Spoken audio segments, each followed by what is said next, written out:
Well, in an understanding that's without God, there is the chaos of not knowing. It becomes a real problem, because in the uncertainty of things, you still, of course, long to make decisions that are going to be good, but everything's laced with uncertainty. So, well, in a sense, you feel and possibly are doomed. That's the whole point. That without this association with God, this attachment to God and the possibility of God, life's extremely difficult and gets worse and worse at times. At other times it can be unbelievably boring, so much so that you're going out of your mind because you want some good change. Or you feel life is wasted and, of course, limited. You know, you only have, say, an expectation of 70 years or 100 years or something. And you're near the end of it. And you start to have to face the reality of your view of reality, which is, you know, if it's no God, it's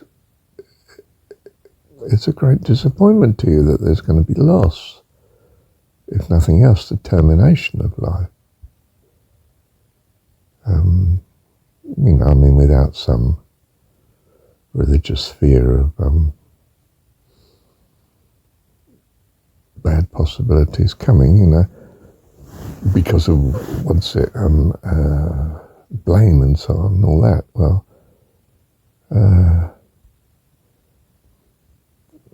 that would be the unfortunate situation where you did have a view of God, but it was a God that was potentially pretty harmful as well in some circumstances that you might not measure up to the better possible alternatives, heaven or hell situation. But I don't see the advantage of believing in such an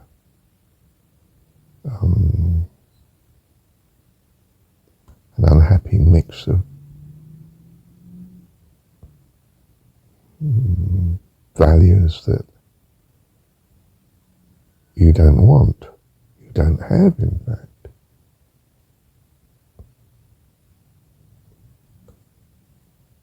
So no God belief or the wrong God belief both seem appalling to me. And I have a notion that the right God, from your point of view, can only be the personification of what you value. And as I say, you're going to trust him to lead you to a happy truth, a good truth, one most acceptable to you. Why would you want to believe in the contrary to that? That would be unhappiness itself, wouldn't it? Why choose that in uncertainty? In certainty, yes, because you feel the preacher has to be right. He's the authority and he's telling you this is the way God is. Oh, that's grim. Oh dear. But fortunately there is uncertainty and he could be wrong. Perhaps he's not the authority, he's convinced that he is. He's very persuasive, but hopefully he's wrong. There are certain objectionable things about him that suggest to you that he is wrong, perhaps.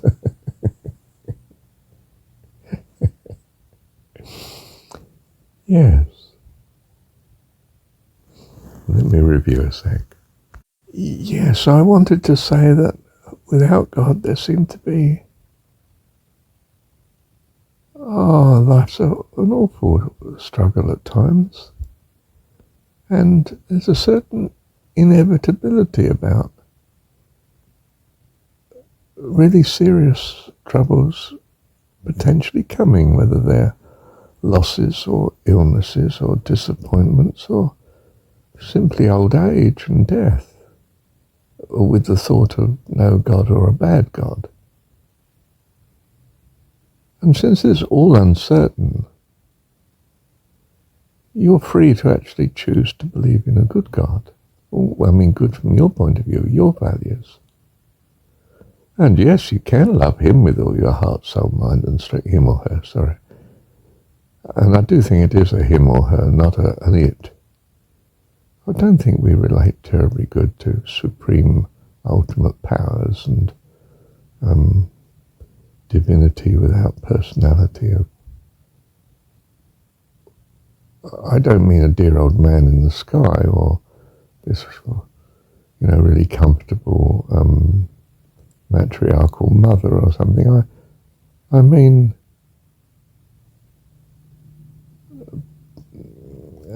a being that we relate to as a person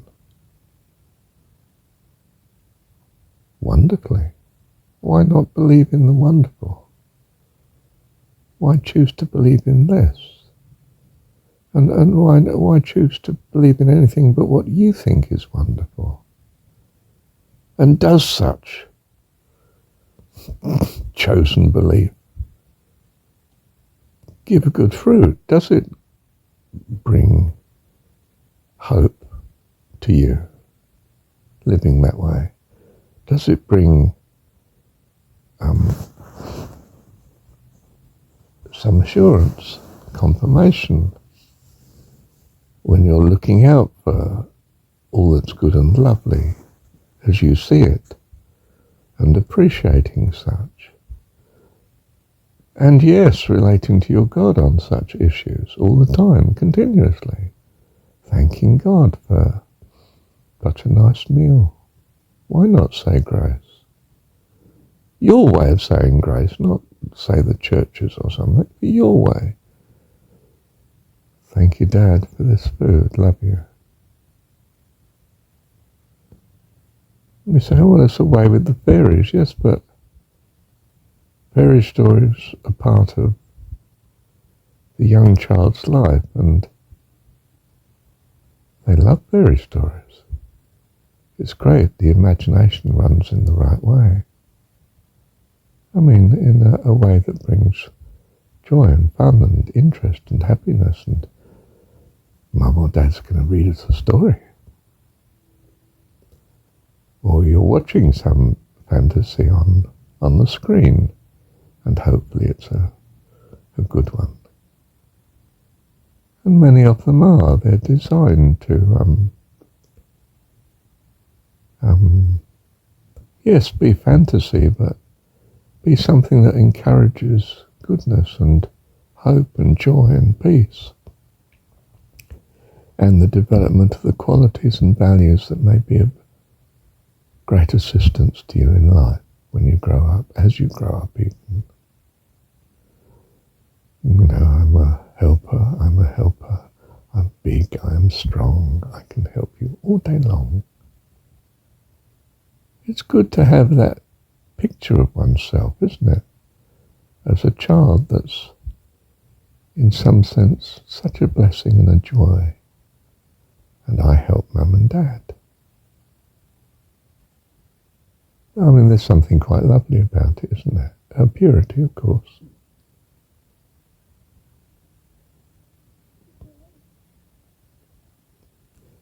Seek loveliness in that sense. I don't mean materialistic loveliness. I mean to appreciate all the blessings that you actually have. Clearness of mind, thoughts of goodness and joy, hope. Thank you for hope. Thank you for the body feeling well and excited about something, looking forward to. Thank you, I'm looking forward to so and so. I'm going away on a retreat soon. My friend who would like me to go, who runs a certain organisation, is asking me, would you like to go? I say yes. She knows I can't afford it. She'll help towards it. Ah, how lovely. What a blessing she is to me and has been over the years. I don't mean she has my particular spiritual views quite, but she has her own, and most earnestly. And I want to respect that for her sake.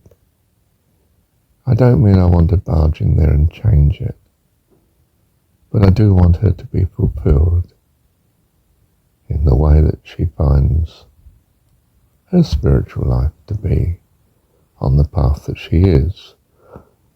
I think personally, from my point of view, it has problems for her, and I would that she didn't have to face such problems in the way that I don't feel I have to face such problems. But I'm not steamrolling her or pressing her to be other than she is. I'm rejoicing in the fact she's a great blessing to me, and I want to just be a blessing to her. I am an example of something slightly different, but she's tolerant of that, just as I'm tolerant of hers. Her difference, in fact, well, somehow I can accommodate it in my spirituality, because I recognize she has her route to fullness of being just as I have mine. And by the grace of God, it'll all be sorted out. I don't have to stress or impose or press, or we just recognize the difference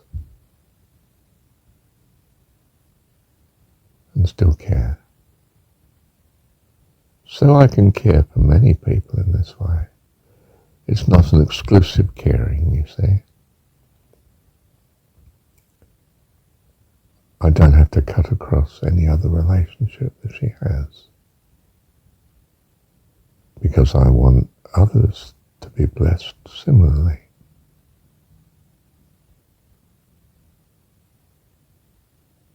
Isn't that good? Thank you, Heavenly Dad. Love you. Thank you, Dad. Well, there seems to become a benevolence in this sense, doesn't there? In this sense of this recording here. An acceptance of differences around, even an acceptance in a sense of presenting good and evil. Because, of course, my all-powerful, loving God is allowing it this way for a good blessing. That's my choice of trust. And it's a choice that brings hope and peace and blessing. And where it doesn't, well, one suspects I've got something wrong, and I do my best to seek it out with the notion of the company of my very personal God. And he knows I want him to show me the way, should he exist. With the passing of time and practice, I find I've become more and more and more convinced he exists in a very lovely way, in a way better than I conceived of originally. It's as if he's revealing more of his true self, and I'm most happy to engage in such. And so you see, a relationship with God becomes such a strong friendship, and I'm going to say here, ideally, that is your priority. all your heart and soul. Someone in history added mind and strength. Perhaps that's valid, perhaps it isn't, I don't know. But with all,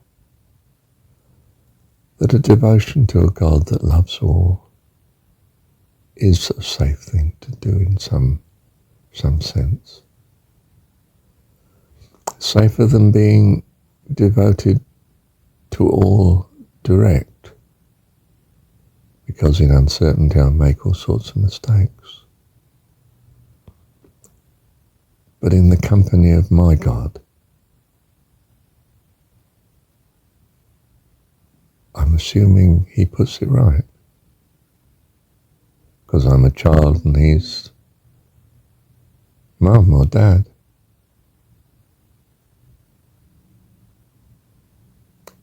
Constantly clears up after me. But I help, because I'm a helper. I'm big, I'm strong. I can help him all day long. Oh, I'm tired now, good night. And he's gone. Puppy's fallen asleep. Oh well. Thank goodness for that, we can have a rest.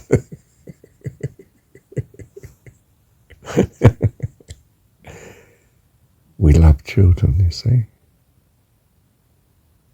If we love children, how much more does our dad, our mum in heaven, Divine Mother, Heavenly Dad, whatever, how much more he loves us, his children. Wonderful one. Love you, Dad. Thank you, Heavenly Dad.